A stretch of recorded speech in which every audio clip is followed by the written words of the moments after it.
আহ, একটি ঘটনা, অভ্যাস, অ্যাটিটিউড। ধরেন আপনি, আমিও, আমি আর আপনি রমনা পার্কে সকালে ব্যায়াম করছি, হাঁটছি, জোরে জোরে জোরে হাঁটছি। তো ওয়াকিং করতে করতে একসময় মনে হয় টায়ার্ড হয়ে গেছে, তো একটা আহ, যে রমনা পার্কে যে ভিতরে হাঁটার যে ওয়াকিং যে স্পেসগুলো আছে সেখান থেকে আমরা পাশে যে বসবার জায়গা সেখানে গিয়ে বসেছি। আপনি বসছেন, আমিও বসছি, একটু জিরিয়ে নিচ্ছি। আর সময় এমন সময় যে রমনা পার্কে যারা সিকিউরিটি আছে, একজন এসে বললো কি, এই না না না না, এখানে বসা যাবে না, বসা যাবে না, উঠে উঠে, এখানে বসার নিষেধ আছে, উঠেন উঠেন উঠেন। আচ্ছা, এখন আপনি কী করবেন? আমি কী করবো? তো এখন কি আমরা বলবো যে কী ব্যাপার, এখানে কি লেখা আছে যে বসা যাবে না, তুমি এরকম করে ব্যবহার করতেছো, তুমি কে? হ্যাঁ, এখানে উঠে উঠে উঠে উঠে উঠে উঠে, এটা এইসব কি? হ্যাঁ, যদি এখানে যে বসা না থাকে তো এই রাস্তাটা এটা ব্লক করে দেবে, আবার এখানে বড় করে নোটিশ লাগিয়ে দেবেন যেখানে বসা যায় না।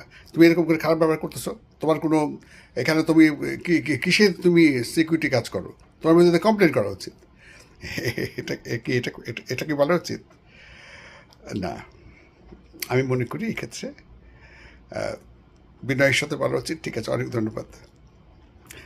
কারণটা কি? কারণ ও তো আপনি না, বা ও তো আমি না, বা আমরা যেই পড়াশোনা করার সুযোগ পেয়েছি কলেজে, ইউনিভার্সিটিতে, বা আমরা যে পদে বা পদ অবস্থাতে আছি, এটা আল্লাহর অশেষ রহমত। তো ও বেচারা হয়তো সেই সেই পর্যন্ত জানে না, পড়েনি বা শেখেনি, হয়তো ওরকম করে ট্রেনিংটাও হয়নি। তো খামাখা ওর সাথে খারাপ ব্যবহার করে লাভ কি?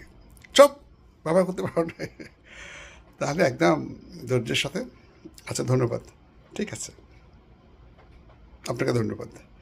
এটাই হচ্ছে গুড অ্যাটিটিউড, এবং তাই করা উচিত। ও ভুল করতে পারে, ও হয়তো জানে না, কিন্তু তাই বলে তো আমি তো জানি, আমরা তো জানি, আমাদের তো খারাপ ব্যবহার করা উচিত না। সে খারাপ ব্যবহার করেছে, এটা তার সমস্যা, কিন্তু আমি ভালো ব্যবহার করবো, এটা আমার শিক্ষা বা আমাদের শিক্ষা।